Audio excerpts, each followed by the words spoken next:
बिलासपुर नाम का गांव था जहां सभी लोग हंसी खुशी मिलकर रहा करते थे।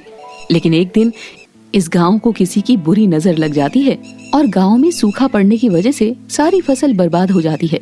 यही देखते हुए गोविंद गांव वालों से कहता है, ना जाने क्या हो गया, गांव में अचानक सूखा कैसे पड़ गया, पूरी फसल बर्बाद हो गई, अब हम क्या करेंगे। इतनी ही देर में किशोर भाग कर आता है और कहता है, नहीं नहीं भाइयों, घबराने की कोई जरूरत नहीं है। मेरे खेत में इस बार बहुत अच्छी फसल हुई है। तुम सभी लोग मेरे से गेहूं ले लेना। शुक्र है किसी के खेत में तो अच्छी फसल हुई। चलो किशोर, इस बार सभी गांव वाले तुम्हारे खेत का अन्न खाएंगे। इस बार तो मजा आ गया, गांव में सिर्फ मेरे ही खेत में गेहूं है। इस बार तो मैं बहुत धनवान हो जाऊंगा, बंगला खरीद लूंगा, बंगला। गोविंद रोजाना की तरह अपनी चाय पराठे की दुकान खोलने जाता है और देखता है कि आटा खत्म हो चुका है। तभी वो किशोर की दुकान पर पहुंचता है और कहता है, अरे भैया, जरा 5 किलो आटा तो कर दो। वैसे कितने रुपए किलो आटा दे रहे हो? भैया, आटा 80 रुपए किलो है। अरे भैया, सूखा पड़ा है और सिर्फ तुम्हारे ही खेतों में गेहूं है, इसके बावजूद तुम इतना महंगा बेच रहे हो। लेना है तो लो, वरना अपना रास्ता देखो। मेरे पास तो 80 रुपए किलो का ही आटा है। हाँ। गोविंद किशोर की बात सुनकर बहुत परेशान हो जाता है और गांव वालों के बारे में सोचने लगता है और मंदिर में जाकर हाथ जोड़कर प्रार्थना करने लगता है। गोविंद की प्रार्थना से प्रसन्न होकर इंद्रदेव उसके सामने प्रकट होते हुए कहते हैं, गोविंद, एक नजर उठाकर मुझे तो देखो। मैं इंद्रदेव तुम्हारे सभी कष्टों को दूर करने के लिए आया हूँ। गोविंद आंखों में आंसू लिए कहता है, प्रभु, आप तो सब कुछ जानते ही हैं किस तरह से इस बार गांव में सूखा पड़ा है और सारी फसल नष्ट हो चुकी है। किसी के घर में अन्न का एक दाना नहीं है। गोविंद, तुम तो जानते ही हो मनुष्य जाति ने पानी का किस तरह से विनाश किया है। इसी वजह से ज्यादातर गांव वालों को इस समस्या का सामना करना पड़ रहा है।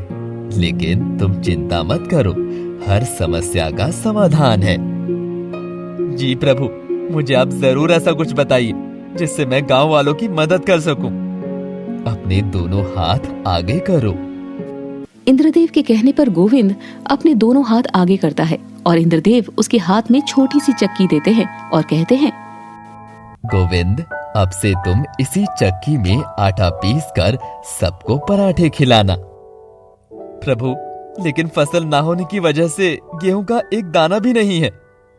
गोविंद, तुम इस चक्की में पत्थर डालोगे तो वो अपने आप आटा बन जाएगा और उसी पत्थर के पराठे तुम जिसे भी खिलाओगे उसको अंदरूनी ताकत के साथ साथ जो भी दुख तकलीफ होगी वो भी मिट जाएगी। इतना कहकर इंद्रदेव वहां से विलुप्त हो जाते हैं। गोविंद फटाफट अपने घर पहुंचता है और उस चक्की में पत्थर पीस कर देखता है और वो पत्थर सच में आटे में बदल जाता है। ये देखकर गोविंद कहता है, मैं कल से इस पत्थर के आटे के पराठे सभी को खिलाऊंगा और सभी गांव वालों की मदद करूंगा। वहीं दूसरी ओर इंद्रदेव के दास इंद्रदेव से मुस्कुराते हुए पूछते हैं, हे प्रभु, आप जहाँ सभी लोगों को पानी बेवजह बर्बाद करने के लिए दंडित कर रहे हो, वहीं आपने गोविंद की इतनी खास मदद की है। इसके पीछे क्या कारण है? जब आपका भक्त आपको सच्चे हृदय से पुकारता है तो आपको उनकी मदद के लिए आना ही पड़ता है। दास, तुम नहीं जानते गोविंद कितना ईमानदार और सच्चा इंसान है। वो हमेशा दूसरों के लिए खुद को भूल जाता है। जी प्रभु, मैं समझ सकता हूँ, तभी आपने स्वयं प्रकट होकर उसकी मदद की है और उसको पत्थर के पराठे बनाने का अनोखा औजार दिया है। सुबह होते ही गोविंद अपने चाय पराठे की दुकान खोल देता है। तभी गांव का एक आदमी आकर उससे कहता है, अरे गोविंद, मुझे 2 पराठे और एक चाय दे दो। मेरी बेटी ने 2 दिन से कुछ भी नहीं खाया है, उसकी तबीयत भी खराब हो रही है और पैसे मैं बाद में दे दूंगा। अरे नहीं, पैसे देने की कोई जरूरत नहीं है। मैं भी तुम्हारे लिए 6-7 पराठे बना देता हूँ। अपने परिवार के सभी लोगों को ये खिलाना। गोविंद, तुम सच में बहुत अच्छे इंसान हो। मैं तुम्हारा यह एहसान कैसे चुकाऊंगा? अरे इसमें एहसान की क्या बात है, गांव वालों की मदद करना ही तो मेरा काम है। और सच बताऊं तो ये मदद मैं नहीं बल्कि ये मदद तो इंद्रदेव हम सबकी कर रहे हैं। कैसे? कभी कभी गोपाल, तुम भी अजीब बातें करने लगते हो। ये जो पराठे आप खा रहे हो ना, ये पत्थर के पराठे हैं। इंद्रदेव ने मुझे चक्की दी है जिसमें पत्थर डालने से आटा पीस कर निकलता है। इस तरह गोपाल सारी बात उस गांव वाले आदमी को बता देता है, जिससे ये बात जल्द ही पूरे गांव में फैल जाती है और किशोर तक भी पहुंच जाती है। पत्थर के पराठों का कुछ तो इलाज करना ही पड़ेगा। इस गोविंदा के बच्चे को तो सबक सिखाना ही पड़ेगा। इसकी वजह से मेरा पूरा धंधा ही चौपट हो गया। गोविंद गांव में सभी लोगों की मदद कर रहा होता है। इसी जलन के मारे किशोर एक योजना बनाता है, जिसमें वो तय करता है कि वो एक पत्थर के पराठे बनाने वाली चक्की को भी तोड़कर 2 टुकड़े कर देगा। इसी योजना के तहत जब गोविंद अपने चाय पराठे की दुकान बंद करके घर जा रहा होता है, तभी किशोर भाग कर जाता है और कहता है, अरे गोविंद, तुम यहाँ पर क्या कर रहे हो? जल्दी जाओ। वहाँ पर जो दामोदर काका है ना, उनकी तबीयत अचानक बिगड़ गई है और दूसरे गांव से वैद्य जी को बुला कर लाना है। जल्दी जाओ जल्दी। अभी सुबह ही तो मैंने देखा था, दामोदर काका तो बिल्कुल तंदुरुस्त लग रहे थे। अचानक क्या हो गया? अरे गोविंद, तुम ऐसी बातों में वक्त बर्बाद करते रहोगे या जाओगे भी? हाँ, तुम दुकान बंद कर देना, मैं फटाफट दूसरे गांव से वैद्य जी को लेकर आता हूँ। जितना सोचा था ये तो उससे भी ज्यादा मूर्ख निकला। हाँ। फिर क्या, किशोर फटाफट दुकान के अंदर जाता है और चक्की को निहारने लगता है और कहता है, आज इस चक्की के मैं 2 टुकड़े कर दूंगा, फिर कैसे बनेंगे पत्थर के पराठे? फिर तो सभी गांव वालों को मुझसे ही आटा खरीदना पड़ेगा। यही कहते हुए अपने हाथ में औजार लेकर चक्की तोड़ने की कोशिश कर रहा होता है। तभी अचानक से किशोर को झटका लगता है और वो पीछे जाकर गिर जाता है। तभी उसके सामने इंद्रदेव प्रकट होते हैं और कहते हैं, किशोर, जिसका काम तुम बिगाड़ रहे हो उसका रक्षक स्वयं मैं हूँ। उसका कोई भी बुरा नहीं कर सकता। किशोर, तुम्हें शर्म आनी चाहिए। पूरे गांव में सिर्फ तुम्हारे खेत में ही फसल हुई है और इसके बावजूद तुमने किसी की कोई मदद नहीं की। हे भगवान, मुझे भी अपना घर चलाना है, अपने बीवी बच्चे देखने हैं। अगर ये गोविंद इसी तरह सबको पत्थर के पराठे खिलाता रहा तो मैं अपने परिवार को क्या खिलाऊंगा?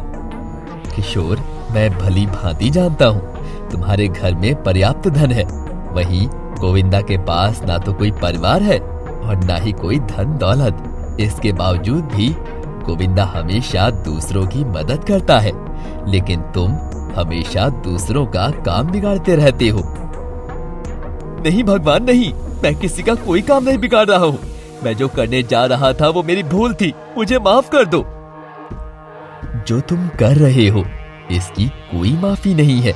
इसके लिए तुम्हें दंड मिलेगा और अगली बार जब सभी गांव वालों की फसल होगी, तुम्हारे खेत में अन्न का एक दाना भी नहीं उगेगा। नहीं प्रभु, ऐसा मत कीजिए मेरे साथ, ऐसा अन्याय मत कीजिए। अब तक सिर्फ तुम अपनी पत्नी के अच्छे कर्मों की वजह से बचते आ रहे हो, लेकिन जैसे ही तुम्हारी पत्नी का साया तुम्हारे सर से हटेगा, तुम्हें अपने पापों का दंड मिलेगा। इतना कहकर इंद्रदेव वहाँ से विलुप्त हो जाते हैं। किशोर की आंखों में आंसू आ जाते हैं और वो घबराहट में अपने घर वापस चले जाता है और इंद्रदेव की कही बातें उसके कानों में गूंजने लगती है। किशोर की ऐसी हालत देखकर उसकी पत्नी प्रेमलता उससे कहती है, अजी, आपको क्या हुआ? सुबह तो आप बड़ी खुशी के साथ दुकान खोलने के लिए निकले थे, लेकिन अभी आपके चेहरे पर 12 कैसे बजे हुए हैं? प्रेमलता, तुम नहीं जानती, आज मैंने सच में बहुत बड़ी गलती कर दी है। क्यों? ऐसा भी क्या हो गया? बताओ मुझे। किशोर सारी बातें प्रेमलता को विस्तार में बताता है। तभी प्रेमलता अपना सर पीटते हुए कहती है, लोग भगवान के दर्शन करने को तरस जाते हैं और आपके दर्शन हुए भी तो ऐसे। भगवान इंद्र की बातें सुनकर मैं सच में बहुत चिंतित हो गया हूँ। मुझे अपने किए पर सच में बहुत शर्मिंदगी महसूस हो रही है। हम अभी गोविंद के यहाँ चलते हैं, आप उनसे माफी मांग लेंगे, शायद इंद्र भगवान भी आपको माफ कर दे। प्रेमलता के कहने पर किशोर दौड़ा दौड़ा गोविंद के घर जाता है और उससे सच्चे दिल से माफी मांग लेता है। प्रेमलता भी गोविंद से माफी मांगने लगती है। तभी गोविंद कहता है, आप मुझसे माफी मत मांगो, मैं आपको माफ करने वाला कोई नहीं हूँ। जो भी माफ करने वाला है वो ऊपर वाला है। मैं नहीं चाहती कि मेरे पति को किसी भी तरह का कोई दंड मिले। वो अपनी भूल को समझ चुके हैं और सच्चे हृदय से माफी मांग रहे हैं। मैं भगवान से यही प्रार्थना करती हूँ कि वो इन्हें माफ कर दें। प्रेमलता भाभी, इंद्रदेव जरूर किशोर को जल्द ही माफ कर देंगे। गोविंदा की बातें सुनकर किशोर भी सभी गांव वालों की मदद करने लगता है और अपने सारे बुरे काम बंद कर देता है और इसी तरह सभी गांव वाले हंसी खुशी रहने लगते हैं। Thanks for watching.